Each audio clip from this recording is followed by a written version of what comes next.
Oi, tudo bem? Eu queria que você relaxasse um pouco agora e fizesse um exercício junto comigo.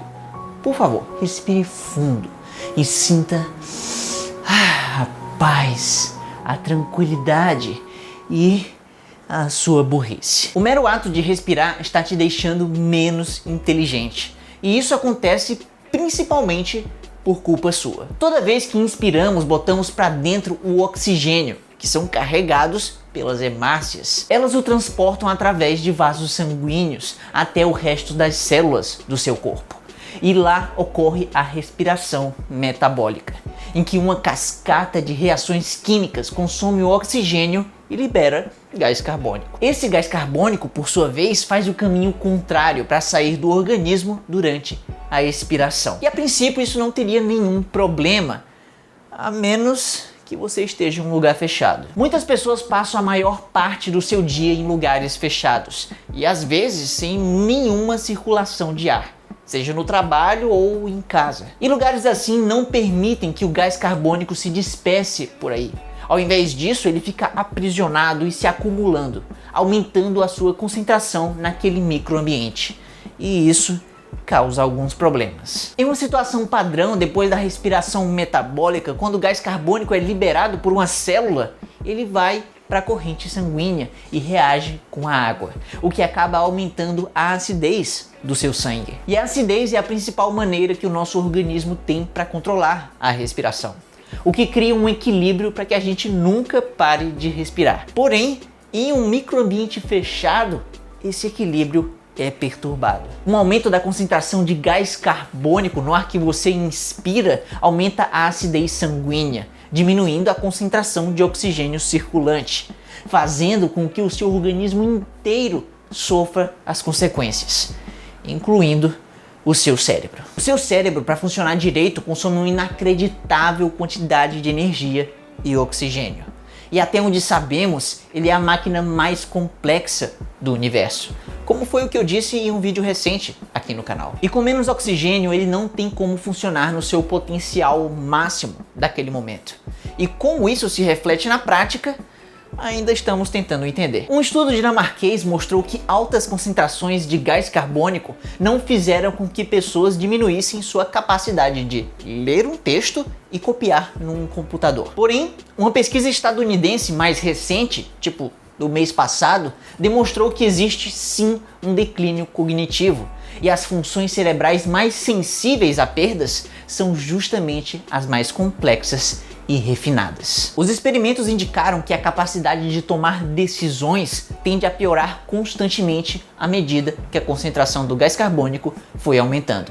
Já a habilidade de traçar estratégias complexas piorou progressivamente cada vez mais rápido. A evolução preparou os nossos cérebros para viver em locais abertos e não para passar tanto tempo em locais fechados como esse estúdio aqui, que também é o meu quarto. Eles estão cheios de gás carbônico e essas concentrações estão cada vez maiores. A concentração desse gás em interiores de construções é diretamente relacionada à de fora delas. Então, se o ar ao céu aberto pelas ruas da sua cidade possui muito gás carbônico, então dentro de casas e prédios esse valor vai ser ainda maior. Porém, apesar de estarem no mesmo ambiente, algumas pessoas podem estar inalando muito mais gás carbônico do que quem está logo ali do seu lado.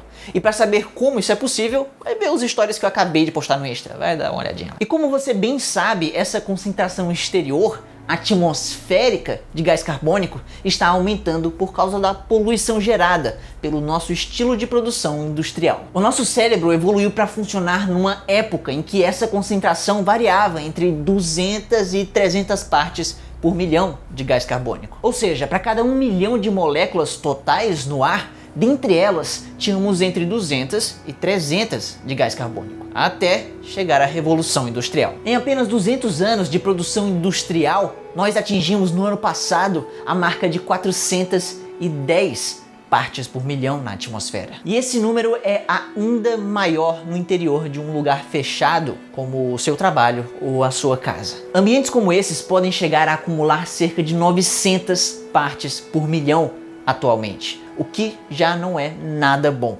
Mas esse número, infelizmente, não parece parar de aumentar. Segundo aquela pesquisa estadunidense que eu tinha comentado, se nada for feito, até o fim desse século, em 2100, podemos presenciar as concentrações de gás carbônico na atmosfera do lado de fora da sua casa chegando a 930. E lugares fechados chegarão em 1.400 partes por milhão, mais de 60% do que é hoje nos interiores. E essas concentrações altíssimas já são o suficiente para que a espécie humana simplesmente perca 25% da sua capacidade de tomar decisões e 50% da habilidade de traçar estratégias complexas. E o pior de tudo é que essas perdas cognitivas foram medidas em experimentos usando um adulto dos dias de hoje, que passou a vida em ambientes com concentrações menores de gás carbônico, que só foi afetado por altas doses só na hora dos experimentos. Isso quer dizer que no futuro, crianças vão literalmente passar todo o seu período crítico de desenvolvimento respirando um ar de péssima qualidade. E assim podem se tornar adultos com um potencial cognitivo mais reduzido ainda. Isso é realmente alarmante e nos mostra que o excesso desse gás, além de afetar a humanidade indiretamente com as mudanças climáticas, ele vai diretamente nos deixar menos inteligentes. O que por sua vez pode comprometer a nossa própria competência de resolver o problema das mudanças climáticas em si. Seria cômico se não fosse trágico. Mas é claro que, como eu disse, isso só vai acontecer se a gente não fizer nada. Uma opção seria desenvolver tecnologias de purificação de ar ou máscaras que possam deixar a situação menos ruim. Porém, esse caminho é meio perigoso, porque existe o risco de que nem todos possam pagar por esses equipamentos, ou só consigam os que são de segunda categoria. O que poderia criar uma desigualdade intelectual nas pessoas, que quem puder pagar se salva, e quem não puder vai ter uma parte do seu potencial para sempre roubado de si. A solução que vai de verdade acabar com esse problema é apenas uma: a redução da poluição atmosférica. Somente ela vai dar um futuro decente para as próximas gerações. E nós aqui do presente devemos escolher como nós seremos conhecidos nos livros de história do futuro. Se seremos os que conseguiram fazer o que tinha que ser feito, ou se seremos a geração que podia salvar o planeta e nada fez. Mas, gente, não podemos deixar a esperança desaparecer.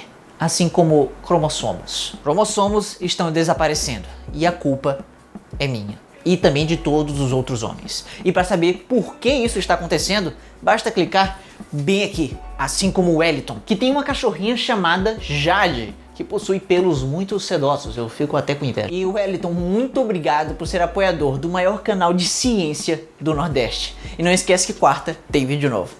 Tchau!